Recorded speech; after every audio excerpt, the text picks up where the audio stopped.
Standing up in McKinney, this is According to Callus. And if you were paying attention, yesterday's episode was pre-recorded prior to the events of Tuesday night.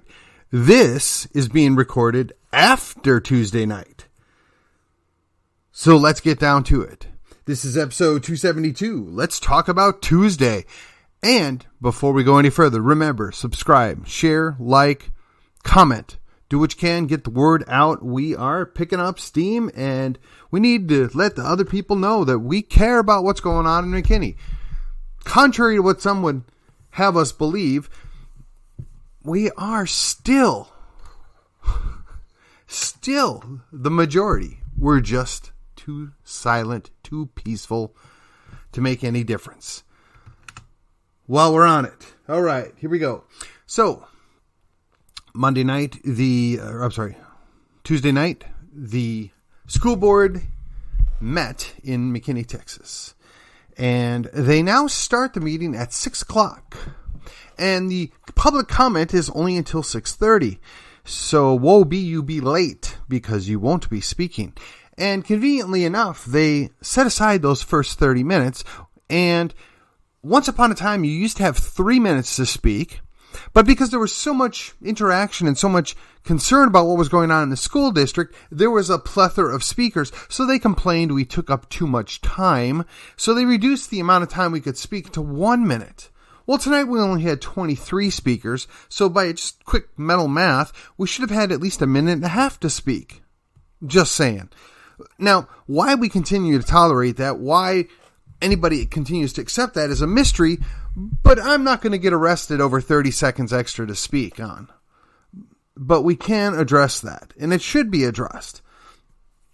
And if they're concerned about their meetings running too long, perhaps if they would do away with some of the pomp and circumstance that they do for all the little showboating and displays, we would have adequate time for proper public discourse. These folks work for us, not the other way around. Okay, so I had my 1 minute to speak, and I thank them for actually getting the right signs, or the right design of the signs, posted at the entrance of the stadium entrance where we come in for the public use room.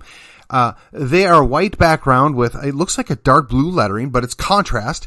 So I thanked them for doing that, and then I asked them if they were going to drop this silly attempt to silence somebody for not following a law that they themselves were not following. Now, unfortunately, about 45 seconds into speaking, my mouth went completely dry. No matter that I chugged a full bottle of Gatorade beforehand, I just couldn't put the words out. But suffice it to say, I thanked them for finally doing the right thing, and then I asked them to follow up and do away with this ridiculous thing they've done against my friend who was in the midst of a campaign. Now, you can blame him all you want, but if they're not going to properly display the signage, they can't expect that people are going to know and comply with a sign that they can't read. All right. So, credit given, but follow-up required. Okay, number 2. We've already talked about the time limits. I've had more than one person mention this. Why is it you only get 1 minute? Pretty much every other school board still allows for at least 2 minutes. That's a good question. We have time for everything else, but the actual people that are paying for the school district, the people that are paying for the building that we're meeting in, the people that are paying for the guy that gets the $350,000 salary or whatever it is that sits up there when he works for the school board. He shouldn't be sitting up there with them. But hey, that's the way we do things in McKinney ISD. All right. Then we've got another case of the rules for thee, not for we. So Amy Dankel, the president of the board, routinely lectures us on how we're supposed to show proper decorum and not call anybody out and, be good little citizens. And actually, I don't have a big, huge problem with that, although she eats up 3 or 4 minutes going through this.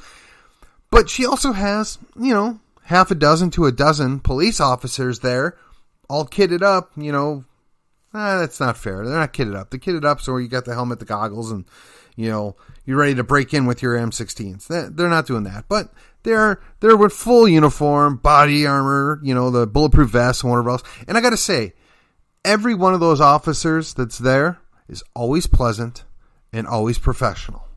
Unfortunately, they follow directives from the school board president as if she's their boss, but that's another story for another day. One of the speakers, so they had 3 speakers get up, let's call them Team Blue. They claim to be a nonpartisan, concerned about the children pack that's doing the bikini. Now, it's run by a hardcore Democrat activist, so I find that very hard to believe.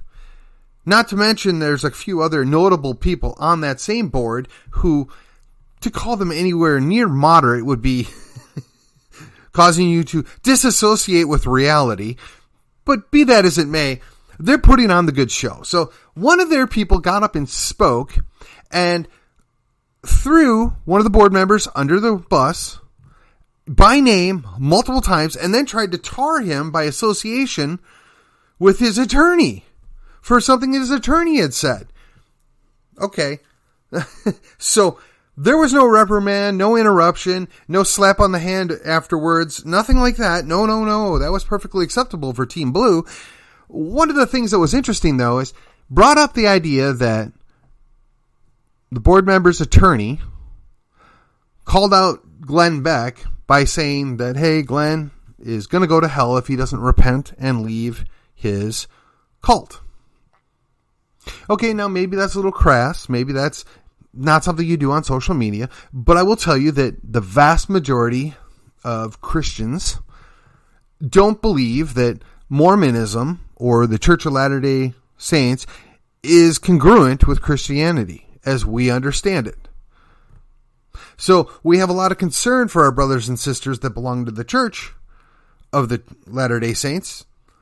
Now, are we going to call them out? Are we going to treat them bad? No. But, I mean, the fact that you wouldn't even tell your brother or your friend, hey, man, I got some concerns there. Your church kind of teaches some stuff that deviates from the Bible. Yeah, I know. You think that Joseph Smith had a further revelation. Okay.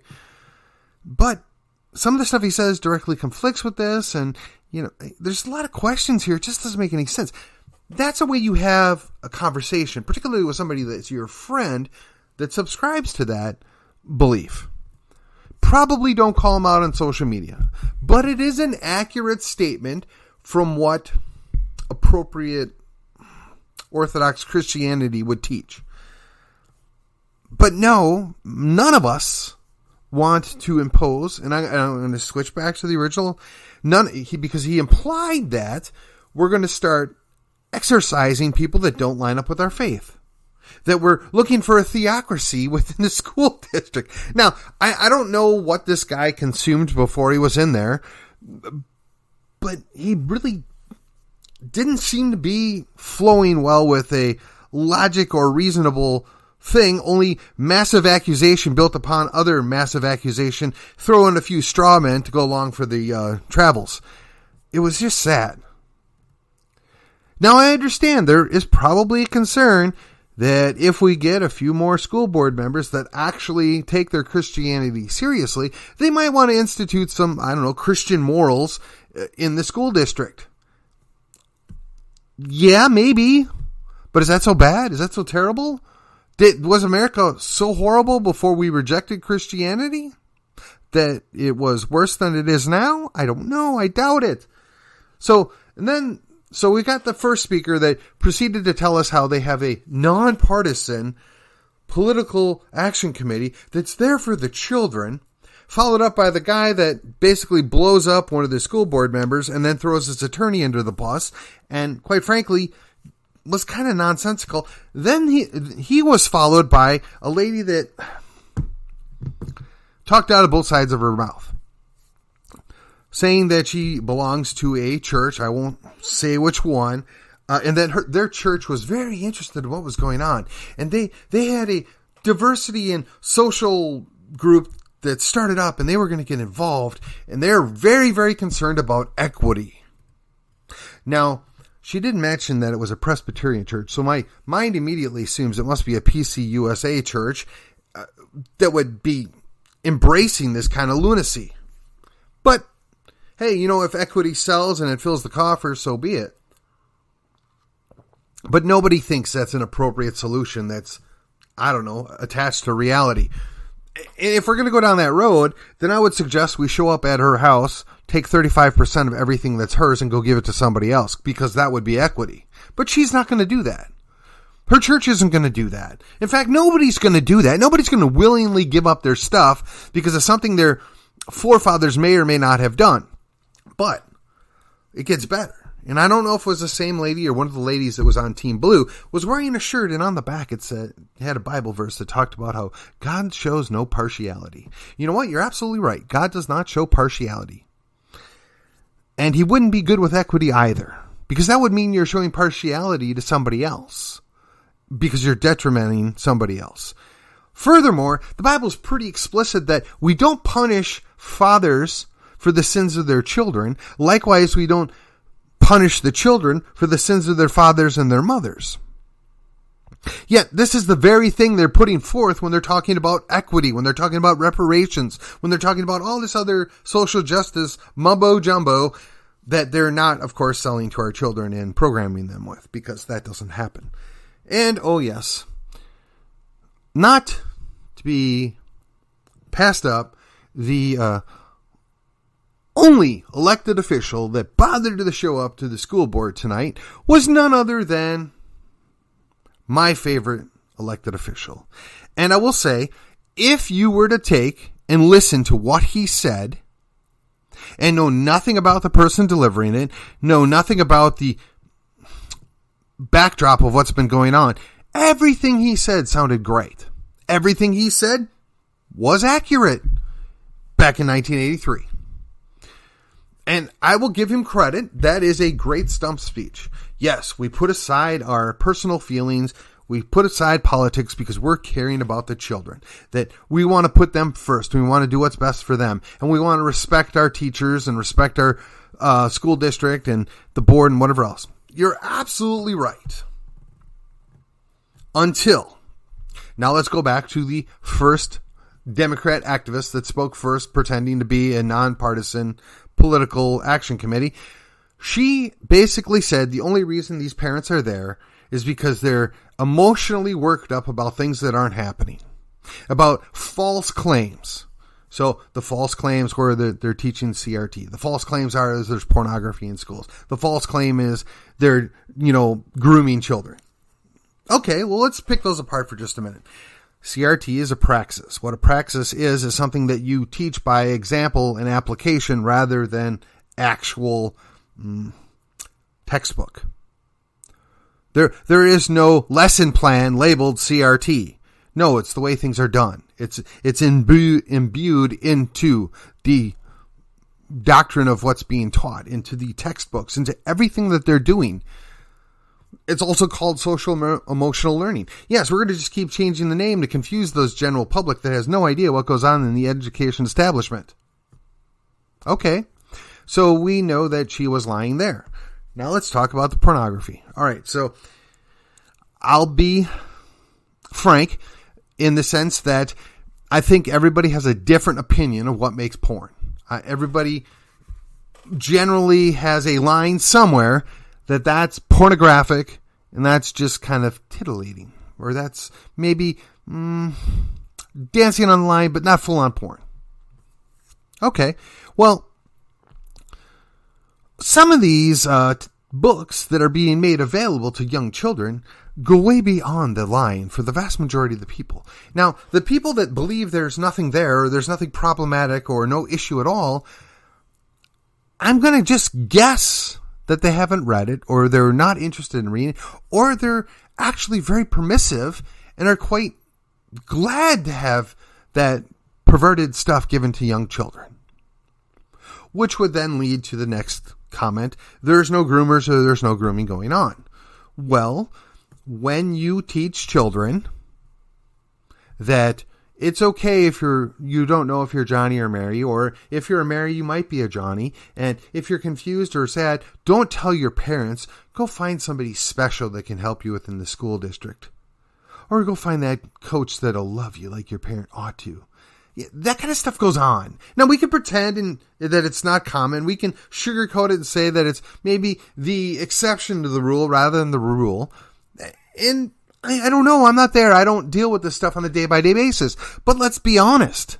Absolutely none of that should be tolerated.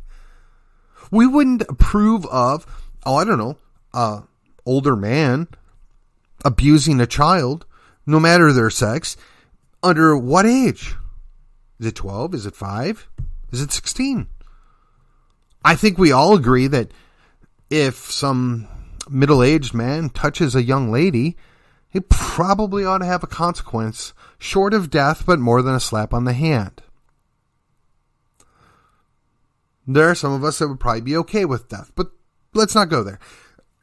The idea is you cannot tolerate certain things in a society, in a polite society. We say we pay taxes so that we can have a civil society. Well, tell me, how is it we have a civil society when we're protecting predators? I don't know. I fail to see how that goes. Now, Team Blue seems to think that none of this is real, or it's exaggerated, or it's just being blown up out of proportion, which in my mind is the same thing as being exaggerated. But then enters the only elected official to show up for Team Blue, and he gives his little speech with full of platitudes, and we're all supposed to come together and be, well, yeah, that's exactly what we're doing. And you know what? Unfortunately for most school districts, the vast majority of the parents that pay for the stuff are going to work and are taking care of their families, and they haven't been fully vested in what's going on in the school district. They've trusted those people to do the right thing. And that was fine when the people that were there were trustworthy. But what happens when you have untrustworthy people that get in there? What happens when you have an entire community that finds that it's more important to protect the bureaucracy, to protect the school district itself from any kind of embarrassment than actually protecting the children that they're supposed to be serving? Now, all this would be one thing. The follow-up that I offered when I spoke was, pagans are going to be pagans, and we don't judge them by the same standard that we would judge somebody that claims Christ is their king. I then asked, or stated, that it was my understanding that at least 5 of you see Christ as your king. Well, then my question is why aren't you acting like it? Why do you have such a blatant disregard for the people that you work for, meaning the other people in the room? Why do you have such a blatant disregard for preparing the young children, but protecting the young children in your care? That should be your first responsibility. But apparently it is not. I meant to basically tell them they need to repent, right? Go meet with your pastor and make sense of this, because you guys are not following suit here. I don't know what your motivation is. I don't know what kind of denial you're in, but what you're doing is not congruent with basic Christian teaching. Now, going back to what the man in blue said about, I don't get to determine what basic Christian teaching is. Yeah, okay, well, if I went to a Universalist Unitarian church, you're right. They don't believe that anything is anything, that they're all inclusive, and they don't really believe there's a right and a wrong. In fact, I'm not sure how they get to claim that they're any kind of Christian church at all, because they're not. They don't say Christ is king. They don't bow before him. They don't acknowledge him as the creator of the universe. Some of them might teach that he died for all no matter what, but that's not what he taught. That's not what the Bible says. But hey, it's okay. They can do whatever they want. We live in a pluralistic society. And you know what? The dirty little secret is, those of us who are devout Christians are really okay with that. We're very secure that we have the way, the truth, and the life. And we're happy to share it with you. And sometimes we may even occasionally beat you over the head with it if the circumstances are right. But it's because we like you, because we love you, because we're concerned about your eternal life. Now, you could choose to reject it. We're not going to force you. Now, maybe back in the days of Charlemagne, that was something that was okay. I would suspect that it had more to do with the fact that he was pushing against the Islamic hordes. But be that as it may, there's really not been, with the exception of maybe the whole Salem witch trial thing, which is, again, talk about things being blown out of proportion and exaggerated, but There's really never been any example of that in the United States that I am directly aware of. If somebody finds something differently from an Orthodox Christian church, I'll listen to you all day long. But to my knowledge, that's not been the case. So, again, we have rules for thee, not for we. We're going to enforce the rules on certain people, but not others. And, oh, by the way, I happen to see a post shared by an attorney who is suing the president of the school district. And guess what? She's claiming that she has qualified immunity and there should be a summary judgment and she doesn't have to face any consequences for her bad behavior. Funny how that works, isn't it? Funny. Now, I got to give kudos where kudos are due. And it pains me to say this. But there is a leftist church that had multiple members present that showed up to speak in favor of whatever it is the school district's doing. They had an elected official show up that spoke in favor of protecting the city, the school board in the city, right? The McKinney ISD, protecting them from whatever it is they're doing. And chastised anybody questioning what they're doing, calling them a small, insignificant minority.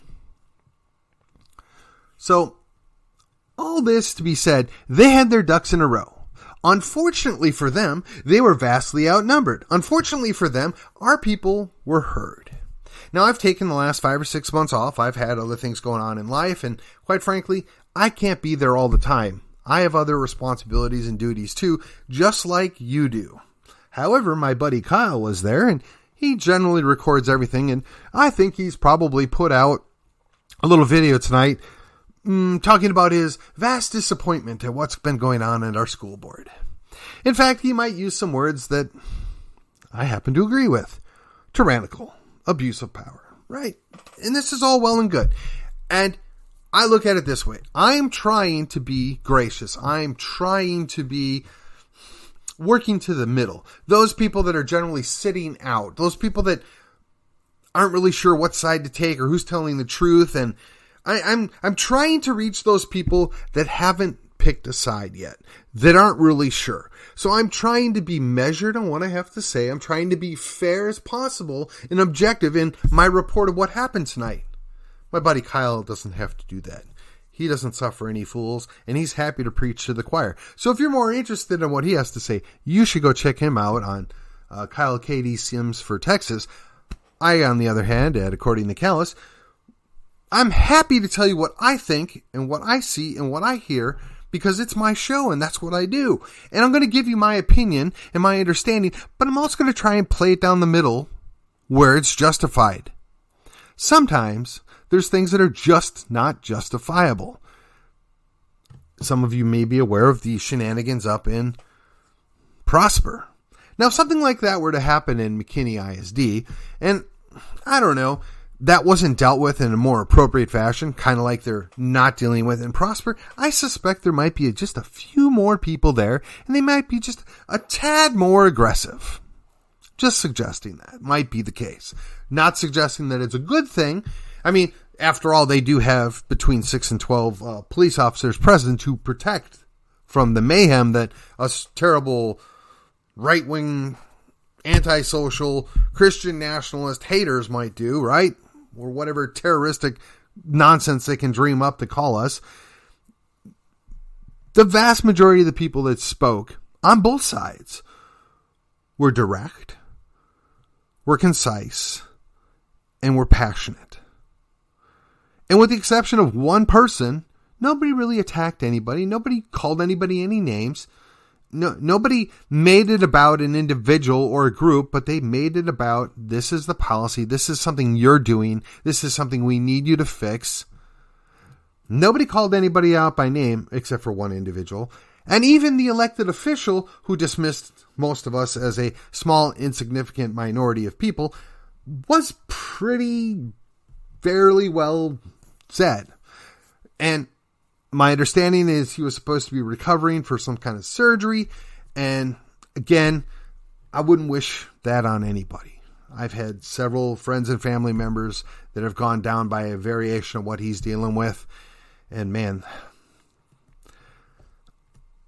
I'm sorry, but the guy stepped into the firing line tonight. So I'm not gonna pretend it didn't happen, but I'm not gonna belabor the point. I'm not gonna go after him personally. That's not cool. Get better. Do what you need to do. Take care of yourself. We'll beat you in another election or something. Just all right. That about wraps it up. So I want you to have a couple of takeaways here. We have to be heard. We have to show up. We have to do the work. And we need to be polite, professional, and prepared. Prepared to do what needs to be done. And that is hold the line. Hold the line and push back. Sometimes when you push back, it gets interpreted the wrong way. You get called angry, mean, aggressive, whatever. So what? We're in a war.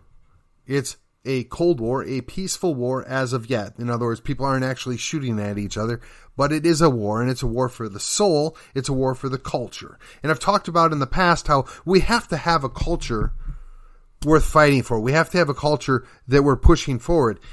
And we do. We need to be proud of it. We need to embrace it. We need to not let the other side define what it is that we are and what we stand for. We need to not be afraid to know what's right and what's wrong. We need to be willing and able to be called a few bad names. We need to be willing and able to put up with just a little more pressure. And my buddy Kyle says, pay attention to what's going on around you and be vigilant. And he's right. One of the Dakotas, a young man got run over by another guy because he was a Republican. I'm sorry, but it's just ludicrous. That's ludicrous. Never in my mind would I dream that somebody would do that to another person. Now, I can see if you're going to go face down the Antifa, the real Antifa, not the posers that show up around here. The real Antifa wearing a Trump's still my president and a ball cap. You're asking to get your butt beat. Now, if you show up with 50 of your friends, now you're just asking for a turf war. So there's got to be somewhere in between that we can do this.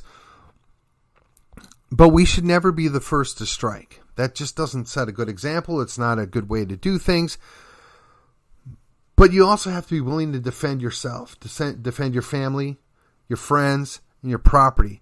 And what I see is far too often that people are afraid to defend. And I think that's what it really boils down to is, I ask the question, where are they at? Where are they? So in this episode, I'm going to just say, they weren't there. The people that are supposed to be on our side didn't show up. They don't feel like it's worth their time. They don't see that we are worth their time. They don't find that defending your children and your grandchildren are worth their time. Now, unfortunately for us, we're going to go vote for all these schmoes because that's so much better than the other choice. But if they continue this in another 18 months, or actually it's less than that, in another year, we'll maybe have to remind them. You didn't want to fight the fight when it was there to be won, and you caused us to fight a fight that we can't possibly win, and we don't appreciate it, and you're not worthy of our efforts, our help, our time, and our money. That's what they need to be hearing. Not now. Now we got to suck it up and go support them because the alternative is just so much worse. But come November 10th, we start reminding them, you guys, just like the school board, work for us. And I don't care if it's the State Board of Education. I don't care if it's Collin College. I don't care if it's the state reps, the state senator, the congressman. They work for us. They work for the conservative acolytes, that do all the work to get them elected. They work for the people that raise funds for them. They work for the people that do all their dirty work. They work for the people that defend them tirelessly. Not for the Democrats, not for the squishes, not for the people that really don't care about America. Now, oh yes, I'll be honest. A lot of those people that don't really care about America but want to line their pockets, they're really good to give money. They'll line the pockets of all the people running for office because they don't care if there's an R or a D after their name as long as they're ready to be bought. And that's what we're dealing with. We have to fight against that. We have to be willing to do that. That may just explain what's going on with a good number of these school boards. What makes you think that these people aren't getting a little something on the side from, I don't know, maybe some business that performs gender modification, or maybe the companies that make the textbooks, or better yet, the publishing company that puts out the porn, or maybe a place that still does abortions, or at least refers them out of state so they can go get them legal like. I don't know. But you got to follow the money. You got to look to see what's going on. And these are all fair questions. Now, you can't assume the worst. You have to do your research. But it's a fair question. Why are you protecting people that want to hurt children? What's in it for you? Well, I'm going to wrap it up. I've hit my 30 minutes. This was episode 272, coming to you on a Thursday, entitled Let's Talk About Tuesday. And until Friday, I will see you on the other side.